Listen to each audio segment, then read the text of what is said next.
At 2:17 a.m., in 6 simultaneous locations across the United Arab Emirates and Kuwait, IRGC trained sabotage teams activated.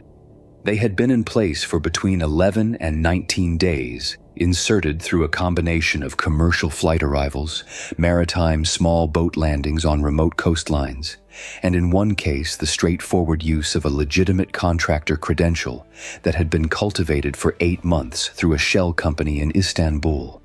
Their cover identities were clean. Their tradecraft was professional. Their targets were the specific physical nodes: pipeline junction valves, fuel pump control systems, electrical substations that, if disabled simultaneously, would reduce the throughput of the fuel and logistics infrastructure serving the American bases at Al Dhafra in Abu Dhabi, Camp Arifjan in Kuwait, and the naval fuel storage complex at Jebel Ali to a fraction of normal capacity. Not to zero, the IRGC's planning staff understood that modern military logistics installations had redundancies designed precisely to survive single-point attacks. The plan targeted enough simultaneous nodes that the combined effect would force a degradation that the redundancies could not fully compensate. The teams did not carry explosives. The IRGC's planners had specifically constrained the operation to non-explosive sabotage, physical interference with mechanical and electrical systems using the tools that skilled technical personnel would routinely carry, producing failures that would initially appear to be equipment malfunctions rather than deliberate attacks. The goal was a degradation that would take time to diagnose and longer to repair, whose cause would be disputed by investigators for the first 12 to 18 hours. Time in which the fuel continued not to flow, the ammunition continued not to move, the resupply chain continued to be disrupted, without the political clarity of an explosive attack that would compel an immediate and decisive response. Subtle sabotage, plausible deniability, a degradation that looked, at first, like bad luck. The 6 teams had been under surveillance for an average of 6 days before activation. The discovery of the first team had come through a signals intelligence collection event on day 12 of its deployment, a brief encrypted data transmission from a device carried by one team member that had been sent to a communications node associated with IRGC Quds Force operational management. The transmission had been short enough to be consistent with a routine check-in pulse, the kind of minimal communications that well-trained operatives use to confirm they are operational without transmitting substantive content. The intelligence fusion cell at Al Udeid had flagged the transmission at 3:44 a.m. on its detection day and had initiated a collection sweep against the location from which the transmission had originated, a room in a commercial hotel in Abu Dhabi's Musafa Industrial District, 3 miles from the Al Dhafra fuel storage infrastructure. The sweep had produced 3 additional low-power transmission events over the following 4 days, each from a location consistent with a team that was moving but maintaining a pattern within the same operational area. By day 17 of the team's deployment, the collection picture had produced a confident assessment of the team's composition. 3 personnel, male, staying in commercial accommodation in rotation to avoid pattern-of-life detection, and a working hypothesis about their target based on the facilities within their movement radius. The discovery of the second team had come through human intelligence, a source within the UAE's Internal Security Service, not an American source, a UAE source whose reporting was shared through the bilateral intelligence channel that had been one of the quiet products of the Abraham Accords security cooperation, had reported a person of interest being investigated for immigration irregularities who had been observed near the Jebel Ali fuel terminal. The UAE source had not known this was related to an IRGC operation. The intelligence fusion cell had cross-referenced the description with the collection picture and had assessed the probable connection at 71% confidence. The cross-referencing had taken 4 hours. The 3rd through 6th teams had been identified through a combination of the pattern from the first 2 discoveries. Once analysts knew what the team behavior signatures looked like, they became faster to identify in new locations. And through the operational support that had begun tracking the physical facilities the IRGC teams would need to prepare their sabotage equipment, which turned out to be a shared characteristic across all 6 teams. By the time the 6th team was identified on day 9 of its deployment, the full operational picture had been assembled. 6 teams, 6 target sets, a common activation window assessed from the operational pattern as between 72 hours and 10 days away. The assessment was presented to the CENTCOM Command Authority at 11 a.m. The Command Authority faced a specific decision problem that was different from the standard kinetic response authorization. How to dismantle 6 covert infiltration teams embedded in 2 allied countries without triggering the activation of any team that became aware it was being addressed, and without exposing the intelligence collection methods that had identified them. The decision was simultaneous, coordinated, partner-led, with American support in an advisory and collection role. The UAE Internal Security Service and the Kuwait State Security would execute the physical element. American collection would provide the real-time position data that allowed the teams to be addressed in the specific moment when their status assessment confirmed all 6 were in addressable positions simultaneously. The requirement for simultaneous execution across 6 locations in 2 countries had required extensive pre-operational coordination. The UAE State Security Service had been briefed on all 4 UAE-based teams 11 days earlier. The Kuwaiti State Security had been briefed on the 2 Kuwait-based teams 9 days earlier. Both services had been conducting their own collection and surveillance activities against the identified team members since the briefings, confirming the American assessment, adding their own details, and building the operational packages that would be needed when the authorization came. The authorization to execute had been conditioned on simultaneous action against all 6 teams within a 60-second window, the requirement that no team activated before the others were addressed. A team that discovered it was being addressed could transmit a warning to the others in under 10 seconds on the communications system the teams were using. 60 seconds across all 6 was the margin that intelligence assessment had determined would deny any surviving team member the time to transmit a warning before all positions were secured. Achieving 60 seconds simultaneous execution across 6 locations in 2 countries had required rehearsal. The UAE and Kuwaiti services had conducted tabletop exercises on days 7, 9, and 10 of their respective briefing periods. Personnel assignments, communications protocols, contingency procedures for team members at unexpected locations, all of it had been worked through on paper before the authorization could be issued. The authorization to execute had been conditioned on confirmation from both services that their operational packages were complete and their personnel were in position. That confirmation had arrived at 2:09 a.m. The Operations Coordination Cell had issued the execute authorization at 2:14 a.m. At 2:17 a.m., all 6 simultaneous actions commenced within the 60-second window. That moment arrived at 2:17 a.m. The UAE State Security Service had been briefed on all 4 UAE-based teams 11 days earlier. The Kuwaiti State Security had been briefed on the 2 Kuwait-based teams 9 days earlier. Both services had been conducting their own collection and surveillance activities against the identified team members since the briefings, confirming the American assessment, adding their own details, and building the operational packages that would be needed when the authorization came. The authorization to execute had been conditioned on simultaneous action against all 6 teams within a 60-second window, the requirement that no team activated before the others were addressed. Achieving simultaneous execution across 6 locations in 2 countries had required 11 days of preparation. It had required the specific confirmation, updated in real time through the collection feeds at 2:14 a.m., that all 6 teams were at positions from which simultaneous action was executable within the available personnel and timeline. At 2:17 a.m., the simultaneous action commenced. At the Dhafra fuel storage area target, the 3-person IRGC team had entered the facility's outer service access corridor at 2:11 a.m. using the contractor credential. The credential was genuine in the sense that it had been issued to a real company with a real contract for facility maintenance services. The person carrying it was not the employee to whom it was issued.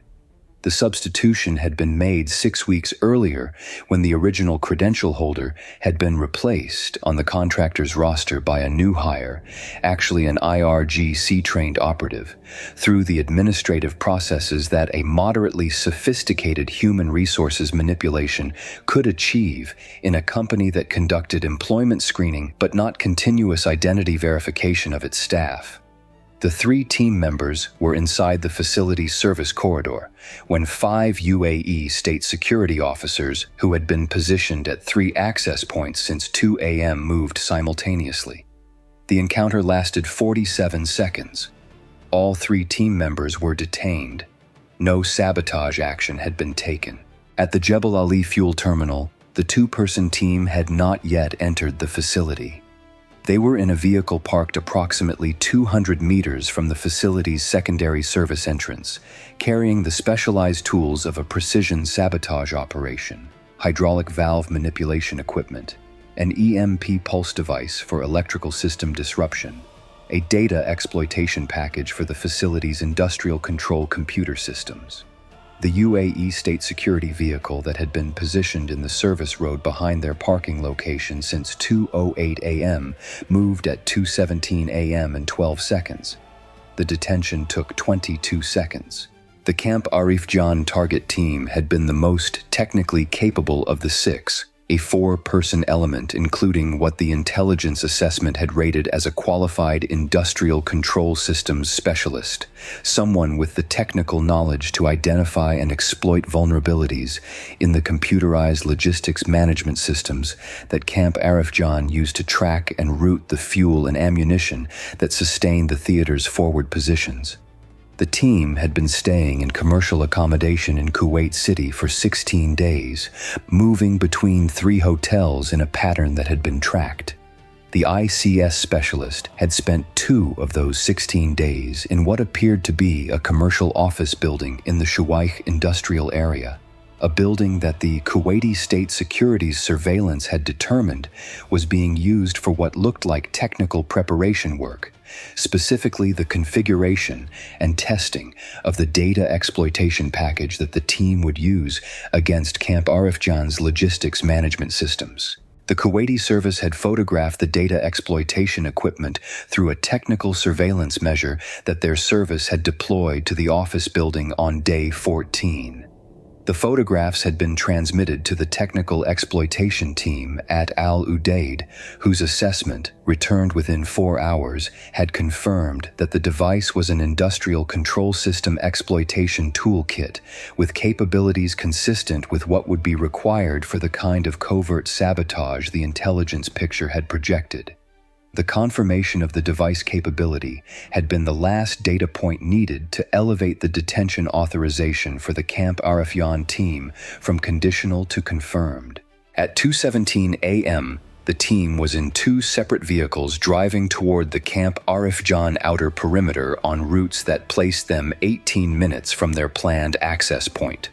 The Kuwaiti State Security vehicles that intercepted them were positioned at 2 road junctions 4 miles from the camp, blocking both routes simultaneously. Both vehicles stopped. The detentions were completed at 2:21 a.m. and 2:22 a.m.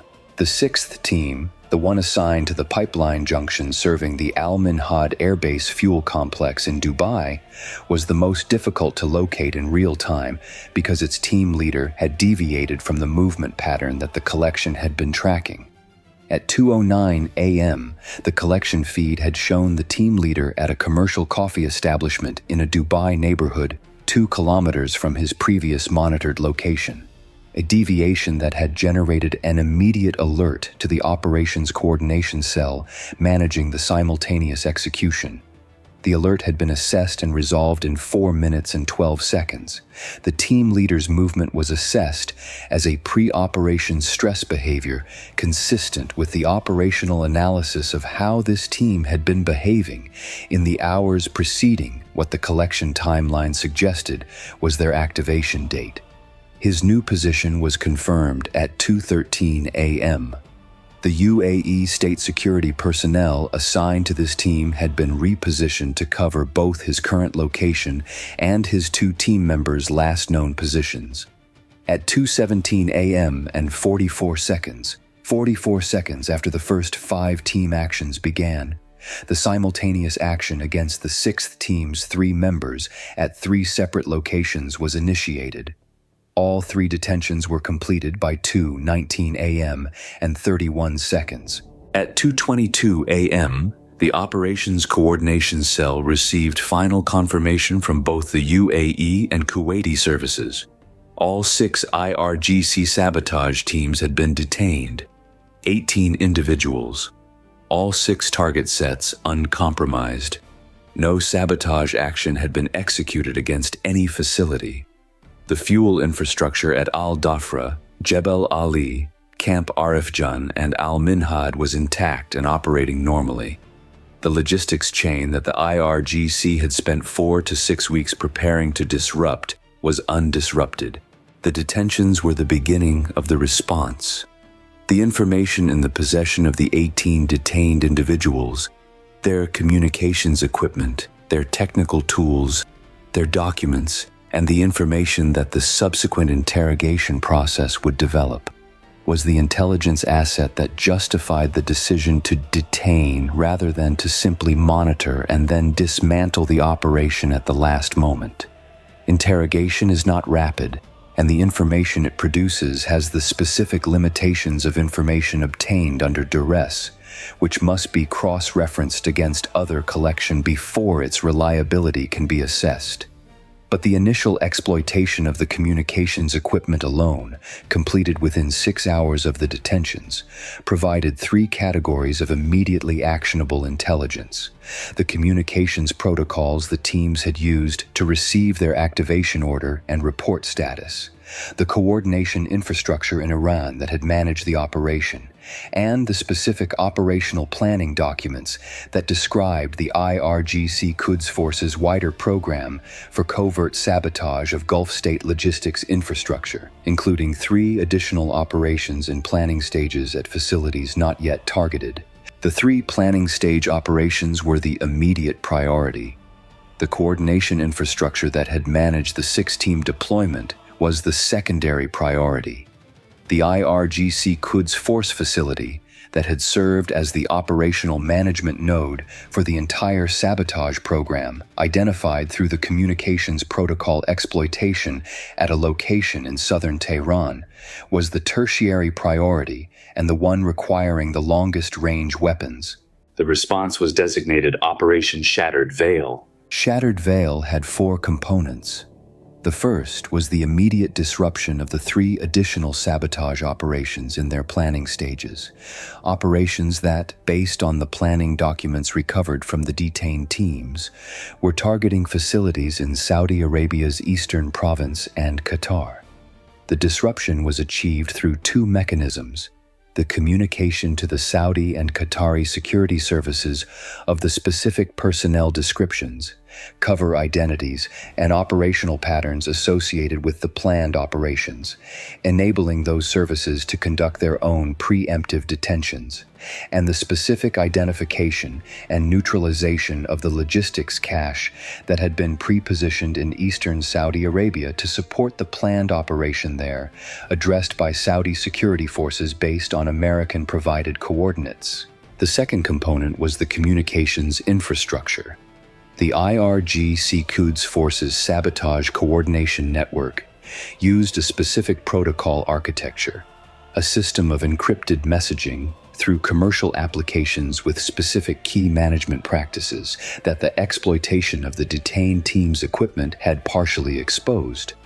The National Security Agency's collection against that protocol architecture was immediately enhanced, producing a collection take that would continue to provide actionable intelligence on Quds Force operational management for weeks after the initial detentions. The third component addressed the coordination infrastructure in Iran itself, the physical facilities and personnel networks that had planned, resourced, and managed the six-team deployment. B-2 Spirit bombers addressed two facilities in southern and western Tehran at 6:44 a.m. GBU-57 massive ordnance penetrators assigned to the more deeply buried of the two facilities. GBU-31 JDAM bombs for the surface-level coordination complex. The strikes were brief: 8 weapons, 2 aircraft, 17 minutes of engagement from the first release to the last impact. Both facilities were assessed as rendered inoperable. The fourth component was the most consequential for the longer-term operational picture. The 17 Quds Force officers who had been identified through the communications exploitation as the direct managers of the six-team sabotage operation, officers who were in Iran beyond the reach of partner security services, were placed on the comprehensive targeting list maintained by CENTCOM for IRGC leadership engagement. 3 were addressed by F-35A strikes within the conflict's subsequent operational cycles, their positions having been localized through the continued collection against the Quds Force communications architecture. At 8 a.m., the Camp Arifjan morning logistics cycle began. The fuel was flowing. The ammunition was moving. The manifests were being processed. The supply chain that had been the target of 6 weeks of covert preparation, and what had been, at 2:16 a.m., 18 minutes from its activation window, was running at full capacity. 4,200 service members and 3,000 contractors were at work in the Gulf Theater's primary Army logistics hub, sustaining the campaign that needed sustaining. The 6 detention files were being processed by the UAE and Kuwaiti legal systems in their respective jurisdictions. The 18 individuals who had spent weeks preparing to disrupt American logistics infrastructure from inside the countries that hosted it were in custody. Their communications equipment was being exploited. Their operational documentation was being translated and analyzed. Their identities and networks were being mapped against the full collection archive to find the threads that would lead to the next operation before it was deployed rather than after. The campaign's supply chain ran unbroken because the intelligence architecture had identified the threat, characterized it completely, shared it with partners who could act on it, and coordinated a simultaneous response that left no team aware of the other's fates until all 6 had been addressed. The IRGC had spent 6 weeks and significant operational resources constructing an operation designed to look like bad luck. The collection architecture that identified it had spent 9 days building the picture that ended it in 64 seconds. In the architecture of modern conflict, the most decisive battles are the ones fought before the first physical action. The covert operation that is detected before execution costs the attacker everything and achieves nothing. The intelligence work that detects it is the most economical weapon in the arsenal.